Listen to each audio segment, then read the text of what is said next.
రైతులందరికీ నమస్కారం. ఈ వీడియో ద్వారా అనంతపురం టమోటా మార్కెట్లోని ధరల గురించి తెలియజేయడం జరుగుతుంది. ఈరోజు అనంతపురం టమోటా మార్కెట్లో స్టాకు నిన్నటితో పోలిస్తే ఈరోజు పెరిగినప్పటికీ ధరలు కూడా పెరగడం జరిగింది. ఈరోజు అనంతపురం టమోటా మార్కెట్లోని సూపర్ టాప్ 300 రూపాయలు, ఇంకా కొన్ని మండీల్లో 290, 280, 270 ఇలా అయితే సూపర్ టాప్లు అనేది రావడం జరిగింది. ఇక యావరేజ్ ధరల విషయానికి వస్తే ఈరోజు టాప్ క్వాలిటీ కాయలన్నీ 230 పైనే అయితే వెళ్తున్నాయి. 230 నుంచి 270 మధ్యలో అయితే మంచి క్వాలిటీ ఉన్న కాయలు అయితే వెళ్తున్నాయి. ఇక మొదటి రకం కాయలు చూసుకున్నట్లయితే 180 రూపాయల నుంచి 280 రూపాయల మధ్యలో అయితే వెళ్తున్నాయి. ఇక రెండో రకం కాయలు చూసుకున్నట్లయితే 80 రూపాయల నుంచి 180 రూపాయల మధ్యలో అయితే వెళ్తున్నాయి.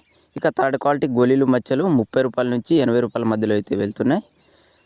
ఈరోజు యావరేజ్ ధరలు కూడా మంచి ధరలే అయితే పలుకుతున్నాయి. ఇది ఈరోజు అనంతపురం టమోటా మార్కెట్లోని ధరల గురించి. మరొక అప్డేట్తో మనం మళ్ళీ కలుసుకుందాం. అందరికీ ధన్యవాదాలు.